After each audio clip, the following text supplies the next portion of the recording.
Assalamualaikum warahmatullahi wabarakatuh. Welcome back to my YouTube channel. Masih di video budgeting dengan saya.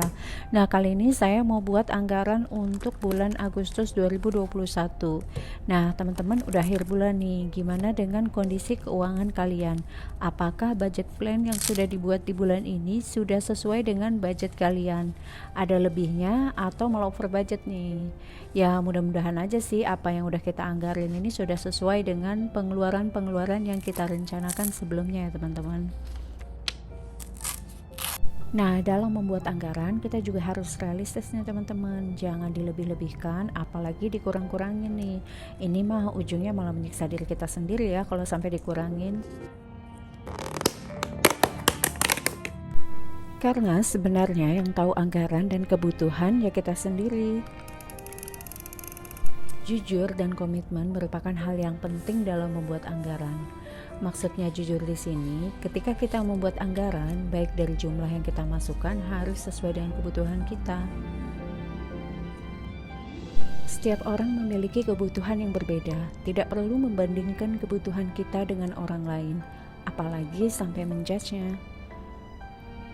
Tapi bandingkanlah kebutuhan kita saat ini dengan kebutuhan kita yang lalu. Lalu komitmen maksudnya adalah setelah kita membuat anggaran kita harus patuh atau komit dengan apa yang sudah kita buat.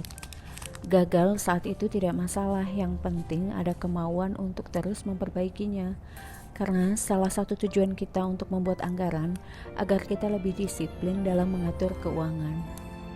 Berapapun rezeki yang kita dapat dari Tuhan, sedikit atau banyak, jika kita tidak mampu mengelolanya, maka ya habis begitu saja. Kitalah yang mengontrol uang kita, bukan uang yang mengontrol kita. Apalagi sampai hawa nafsu yang mengontrol kita. Maksudnya nafsu untuk membeli barang-barang yang sifatnya konsumtif atau hanya sekedar emosi sesaat.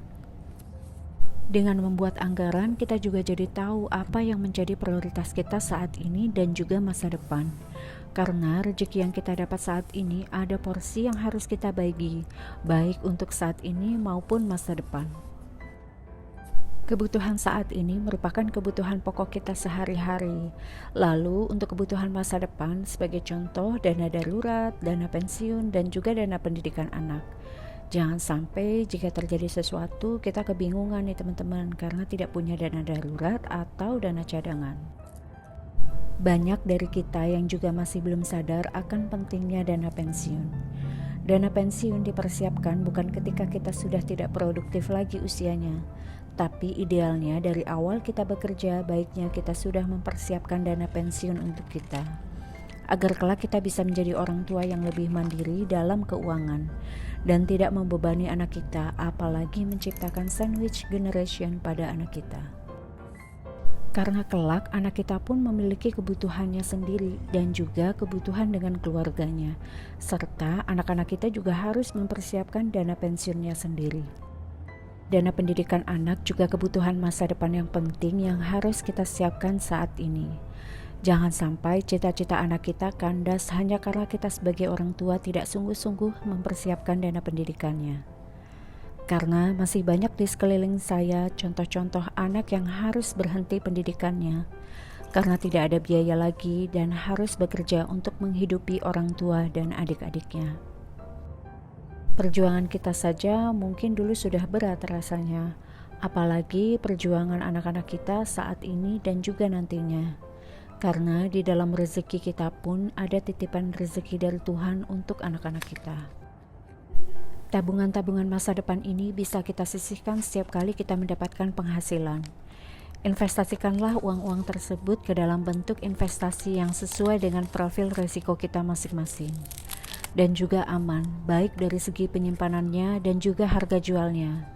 Pilih investasi yang setiap tahunnya bisa melawan inflasi. Jangan sampai nilai investasi kita habis karena tergerus oleh inflasi.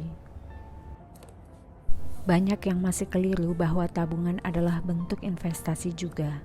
Tabungan bukan investasi, karena pada dasarnya tabungan hanya membantu mengamankan uang kita saja. Tetapi jika kita ingin mencapai tujuan keuangan kita di masa depan, gunakanlah investasi. Pilih investasi sesuai dengan jangka waktu kapan kita akan memakainya. Untuk investasi jangka pendek dan menengah sekitar 1-5 tahun, kita bisa gunakan deposito dengan nilai rata-rata return 3-4% per tahun, atau reksadana pendapatan tetap dengan rata-rata return 7-8% per tahunnya. Nilai return tersebut cukup bisa melawan inflasi yang naiknya rata-rata 3,5% per tahunnya. Lalu untuk investasi jangka panjang bisa kita gunakan emas, properti, dan juga saham. Disesuaikan lagi dengan profil risiko kita. Saya pribadi masuk dalam kategori moderat ke agresif, artinya di tengah-tengah. Saya cukup berani tapi juga harus cukup hati-hati. Ada baiknya masalah keuangan memang harus terbuka antara kita dan pasangan, agar kita bisa mencapai tujuan keuangan bersama. Saya dan suami juga sepakat untuk mendiversifikasikan investasi kita ke berbagai jenis investasi. Karena prinsip investasi adalah don't put your eggs in one basket. Jadi ketika salah satu investasi kita ada yang sedang bermasalah, kita masih punya cadangan investasi lainnya. Mungkin masih banyak yang belum berani masuk ke dalam dunia pasar modal karena takut gagal, rugi, dan uang kita habis. Dulu saya pun berpikir seperti itu karena memang dari zaman kita sekolah diajarkan nabung supaya untung dan tidak ada pengetahuan sama sekali mengenai pasar modal. Beda halnya dengan sekarang ini, kita bisa belajar dengan mudah mengenai dunia pasar modal ini. Saya sendiri memberanikan diri untuk masuk ke dalam dunia pasar modal, tepatnya ke instrumen saham, setelah saya melihat hasil portofolio dana pensiun saya per 3 bulan sekali, yang menurut saya sih cukup memuaskan. Meskipun saat pertama kali saya daftar dana pensiun, saya pilih instrumen yang resikonya cenderung rendah, yaitu reksadana pasar uang, di mana nilai return rata-rata 5-6% per tahunnya. Tambah yakin lagi ketika suami yang sudah main saham sebelumnya cerita kalau setiap tahunnya itu selalu diberikan dividen kepada investor-investor dari perusahaan tersebut, dan nilai uang yang ditaruh di saham sebelumnya terus berkembang atau compounding return.